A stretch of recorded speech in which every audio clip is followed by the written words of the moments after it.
Then Jehoshaphat rested with his ancestors and was buried with them in the city of David, and Jehoram, his son, succeeded him as king.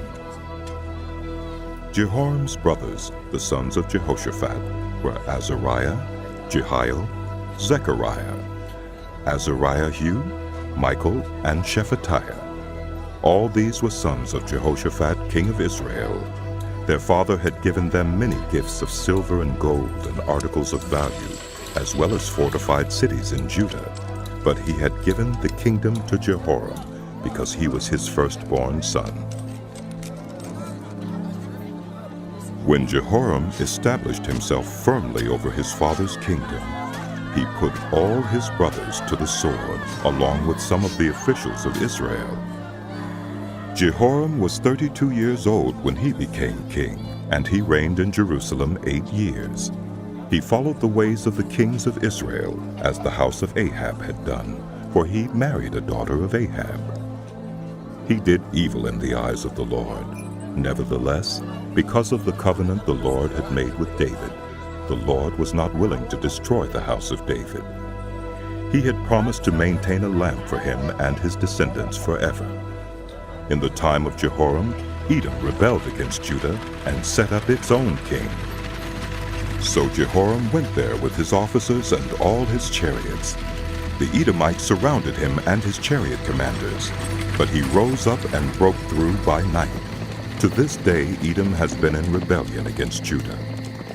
Libnah revolted at the same time because Jehoram had forsaken the Lord, the God of his ancestors. He had also built high places on the hills of Judah and had caused the people of Jerusalem to prostitute themselves and had led Judah astray.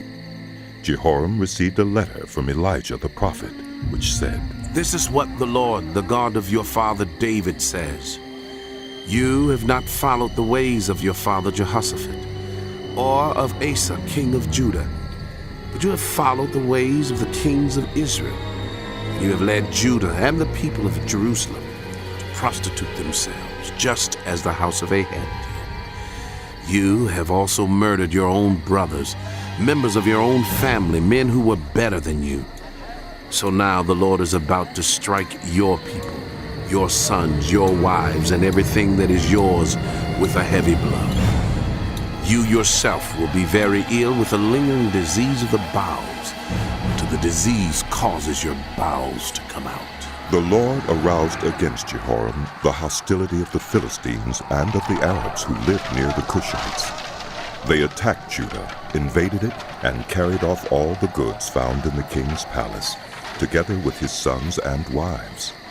Not a son was left to him except Ahaziah, the youngest. After all this, the Lord afflicted Jehoram with an incurable disease of the bowels. In the course of time, at the end of the 2nd year, his bowels came out because of the disease, and he died in great pain. His people made no funeral fire in his honor, as they had for his predecessors. Jehoram was 32 years old when he became king, and he reigned in Jerusalem 8 years. He passed away to no one's regret, and was buried in the city of David, but not in the tombs of the kings.